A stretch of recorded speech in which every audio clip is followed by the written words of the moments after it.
Magandang araw mga kaibigan. Bigyan natin ng reaction, opinion ngayon. Itong post ang balita ngayon. Ito po tungkol sa non-stop na birada o patutsada ni Congressman Kiko Barzaga dito sa magpinsan PBBM and Martin Romualdez. Grabe, nakakamangha. Yung tapang ng batang kongresista na ito, wala siyang kinakatakutan. Sabi niya, don't fight BBM anymore. He's just following orders. Cavite 4th District Representative Kiko Barzaga's post went viral after he appealed to the public not to blame President Marcos Jr. too much for the issues the administration is facing now. Sabi niya, please don't fight with PBBM. It's not his fault. He's just following Romualdez order. Sa Tagalog, Tagalog natin. Please lang, wag nyo na awayin si BBM. Hindi niya kasalanan yun. Sumusunod lang naman siya sa utos ni Romualdez. Sino ba talaga ang presidente sa Pilipinas? Yung nauna niyang post, kahapon ata yun, sabi niya, ang kaibahan sa Pilipinas, sabi niya, ang presidente takot sa House Speaker. Okay, so ito, yung mga birada o patutsada ni Congressman Barzaga laban kay Romualdez, sinasagot ng spokesman o spokesperson ng Office of the Speaker, si ex-Congressman Barbers, sinasagot. Dito, nagtataka ako, mga birada kay Pangulong Marcos Jr., yung sinabi niya na takot ang presidente sa House Speaker.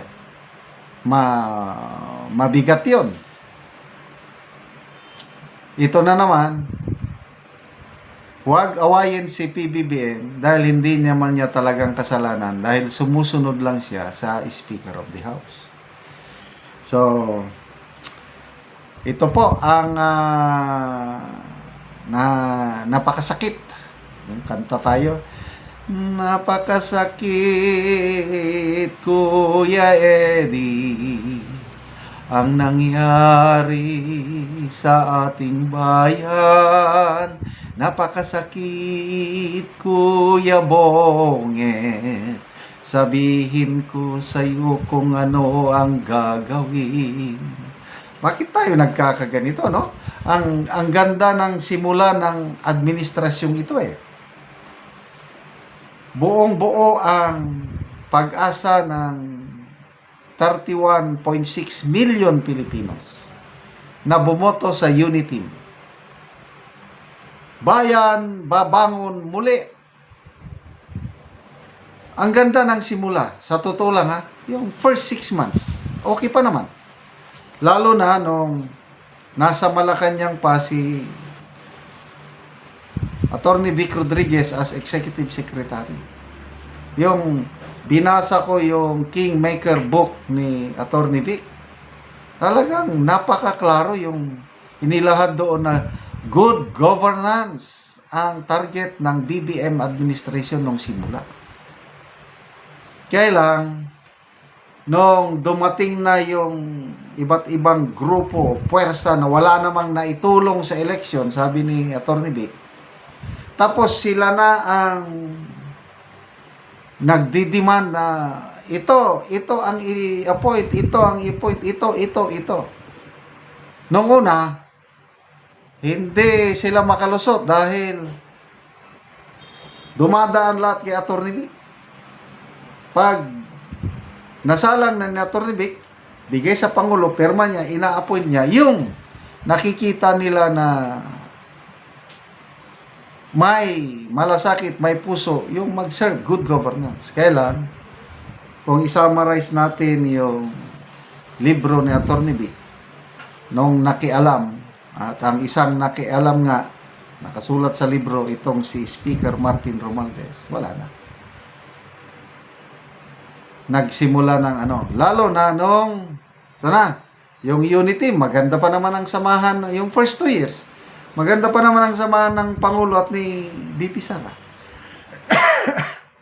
Kaya lang, nung mapansin ni BP Sara na iba ng takbo, sabi niya, dalawang tao lang ang nagko-control ng budget ng Pilipinas. Martin Romualdez and Saldico. Ay, umalis siya. Anong nangyayari sa budget natin? Grabe. Pabayaan mo na lang muna yung 2023 and 2024 dahil hindi masyadong napansin. 2025, grabing seeing it to the max. Tinagurian na worst budget in our nation's history.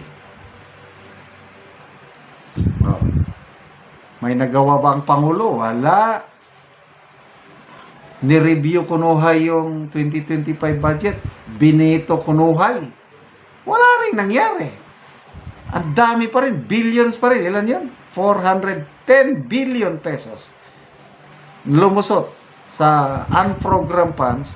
Kaya nagkakagulo ngayon ang ating flood control project dahil sa nangyari sa both houses, Kamara and Senado. Kaya lang, yung BICAM. Nasaan yung small committee report? Hindi nila may labas-labas. Na ang tinutukoy, ang gumawa ng small committee report, Saldico.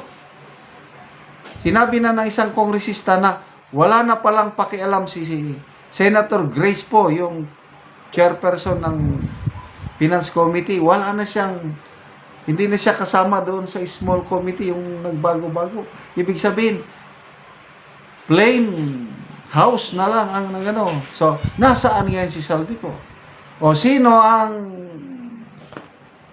amo ni Saldico? Ito na.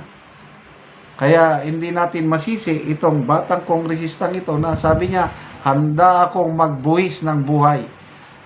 Na napag-aralan ko na, alam ko na as a soldier, may mangyari sa akin and I'm ready to die for my country. Grabe.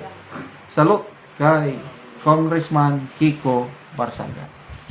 Kaya salamat mga kaibigan sa inyong pagsubaybay sa ating channel. Nakakatulong kayo ng malaki sa tribong talanding ng Bukidnon dahil ang sweldo natin sa channel na ito, pantulong natin sa tribo. Namimigay tayo ng livelihood assistance sa kanila, nagpapatanim ng saging lakatan at Arabica coffee. Panoorin nyo ang video na ito. Ako diri sa area ni Chari sa yang itamnan og kape sa nahatag sa iyaha. So maayong buntag diya.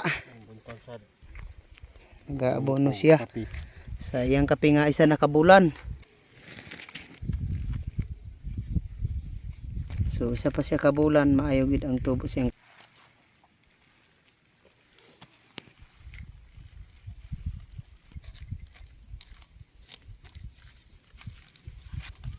So upat na ang iyang sanga sa isa pa kabulan nga kape.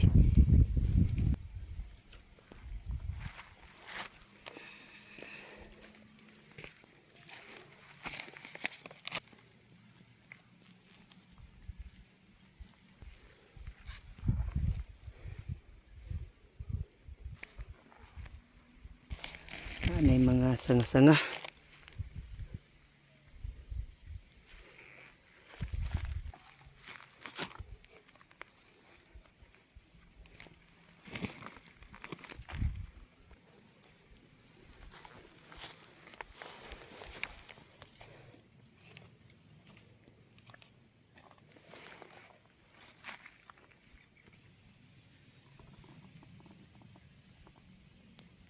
Karon human sa pag-abono baga spray na pod.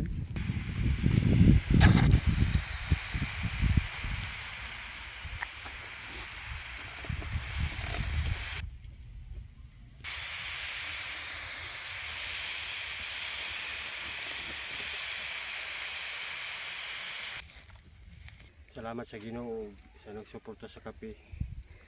Nakawas namin sa among kalisod. Mga na among kape. Pila daya imong anak? Upat. Upat tanan naga eskwela. Wala pa nang duwa. Duha pa ang eskwela. So salamat kayo.